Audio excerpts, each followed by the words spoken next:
JNU के जो महान विद्वान कन्हैया कुमार जी जो हैं,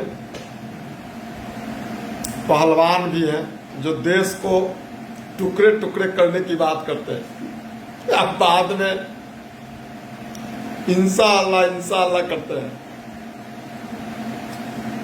उनसे हम पूछना चाहते हैं कि मोदी जी के जन्मदिन को आपने बेरोजगारी दिवस मनाने का सलाह दिया है जनता को, क्यों दिया है? क्योंकि कन्हैया कुमार बेरोजगार हो गया, नौकरी तो मिल नहीं सकता तुमको, काम तो तुम कर नहीं सकते, काम चोर हो। वो 10 तो जो है एंटी नेशनल को इकट्ठा करोगे, जेएनयू के छौड़ा छौड़ी को, जो बुढ़ारी तक पढ़ाई कर रहा है, और कुछ टेररिस्ट लोग जो हैं उनका एसोसिएशन तुमको भाता भी है और उसके साथ मजा भी आता है प्ले करने में, दूसरे को गाली देने में। भाई बेरोजगारी तुम कह रहे हो कि मोदी काल में बेरोजगारी बढ़ गया है, मतलब आज से 6-7 साल पहले पूरा फुल रोजगार था देश में, पूरा चारों तरफ खुशहाली ही खुशहाली था, हम सब लोग ऐश कर रहे थे, पैसा पैसा था, रोजगार की कमी नहीं थी। अभी बेरोजगारी बढ़ गया ना। अच्छा, तुम्हारे समझ से रोजगारी किसको कहते हैं? कह रहे हो सारे बेरोजगारी बढ़ गया है, तो रोजगार कहते किसके हो? रोजगार इसको कहते हो कि सरकारी नौकरी मिल जाए वो रोजगार है? बेवकूफों, इसको रोजगार नहीं मिलते कहते हैं। सरकारी नौकरी मिल गया तो रोजगार है, अब जो प्राइवेट में है वो सब बेरोजगार है, जो किसान किसानी करता है वो बेरोजगारी है, जो दुकानदार दुकानदारी करता है वो बेरोजगारी है। अरे मेरे समझ में वो सारे लोग को मैं सैल्यूट करता हूं जो अपना रोजगार, जो जूता सिलता है, जो हमारे मोची भाई हैं, जो अपना तन मन लगा करके 100% दे करके जूता का सिलाई करता है, चप्पल सिलता है, पॉलिश करता है, पकौड़ा तलता है, वो सब रोजगार पे है, सब देश को कंट्रीब्यूट कर रहा है, जिसके कारण आज मोदी काल में देश जो है दिन दुनी रात चौगुनी प्रोग्रेस कर रहा है। विश्व में आज जो इमेज इंडिया का बना है वो सब मोदी जी या अमित शाह और डोभाल साहब का देन है। अब एक चीफ मिनिस्टर साहब भी आए हैं, योगी जी, वो भी तुमको पसंद नहीं होगा, जो पूरा उत्तर प्रदेश को संभाले हुए हैं और शानदार प्रोग्रेस दे रहे हैं। आज कुछ एंटी लोगों को समझ नहीं आ रहा है, लेकिन वो भी लाभान्वित हो रहे हैं। चारों तरफ खुशहाली खुशहाली, इतनी बड़ी महामारी को इन लोगों ने संभाला है, इतना बेजोर तरीके से सारा विश्व का सारा देश त्राहिमाम कर रहा है। हम लोगों को तो समझ नहीं आया कि हम लोग महामारी से जूझ रहे हैं, खाली इतना ही समझ में आ रहा है कि थोड़ा सा हम लोग रिस्ट्रिक्शन फॉलो कर रहे हैं, थोड़ा डिस्टेंस मेंटेन कर रहे हैं, थोड़ा घर में रुक रहे हैं, नहीं तो खाने पीने से लेकर के किसी भी चीज की कोई कमी नहीं होने दिया है। इसको कहते हैं देश का प्रधानमंत्री, उस पर उंगली उठाते हो, शर्म आना चाहिए। देश के जनता को बेवकूफ बना रहे, अपने को पढ़ा लिखा समझते। अरे तुम ही लोगों के जैसे लोगों के वजह से ही देश बटा था 1947 में, जो अपने स्वार्थ में पूरे जनता को गुमराह करके रखते थे, देश को बांट देते हो अपने स्वार्थ के चक्कर में। भारत से टुकड़े होंगे इंशाअल्लाह करता है।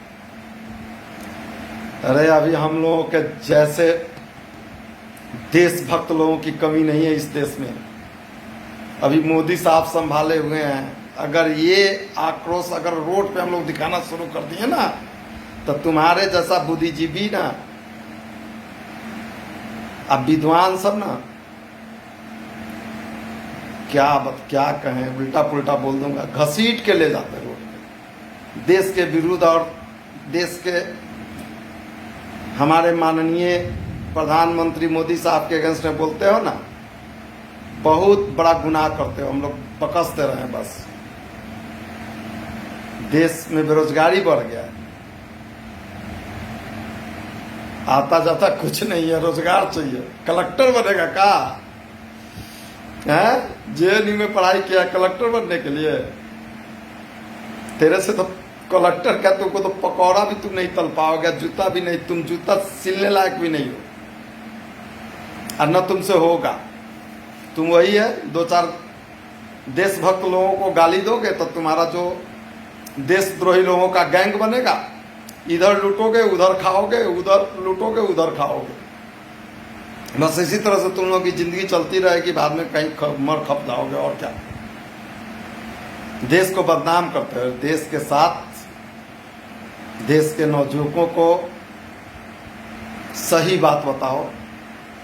हमारा देश 70 साल में जिस मुकाम पे नहीं पहुंचा था, वो 6 साल में 7 साल में मोदी जी कहां से कहां ले गए। आज विश्व पटल पे भारत का एक छवि है, एक नाम है। हम लोगों का सीना खुल जाता, देखो अभी भी बटन खुला हुआ है, देखो शान से कि हम भारत के वासी हैं, हम हिंदुस्तान वासी हैं, गर्व होता है। हमारे मोदी साहब का 56 इंच का सीना है, तो हम लोग भी सोचते हैं हम लोग 56 इंच का होगा। दिन रात गाली देने से, बेरोजगारी करने से, बेरोजगारी है देश प्रोग्रेस कर रहा है, मतलब देश की जनता, सारे जनता रोजगार पे है। तुम्हारे जैसे कुछ चंद देशद्रोही लोग जो हैं, वो लोग बेरोजगार हैं, वो रहेंगे भी। तुम लोगों का दिमाग ही ऐसा है, सही बात समझ में नहीं आएगा, कुछ करना चाहोगे नहीं, फोकट में बैठ के खाना चाहोगे, नेतागिरी करोगे। कभी हम लोगों के गलती की वजह से, गुमराह होने की वजह से कभी नेता भी बन जाओगे, फिर लूटोगे, फिर बैठ के खाओगे, बस। लेकिन हम तुमको एक सलाह देते हैं, ये देश जो है ना, बहुत संघर्ष किया है, तब जा करके हम लोग अब इधर थोड़ा ऐसो आराम और देश का प्रगति देख रहे हैं। देश आगे बढ़ रहा है, और आगे क्यों बढ़ रहा है वो तुमको ही पता है। इसलिए कम से कम मोदी साहब के अगेंस्ट में ऐसे मत बोला करो, जो सत्य है वो बात रखो, नहीं तो मरने वक्त ना तुम्हें अपने अंदर में ही इतना ग्लानि होगा कि जी भी नहीं पाओगे। ठीक है कन्हैया कुमार, ये मैसेज कन्हैया कुमार तुम्हारे लिए है। हम लोग तो उतना वक्ता नहीं है, लेकिन फिर भी तुम आओगे तो तुमको समझा लेंगे।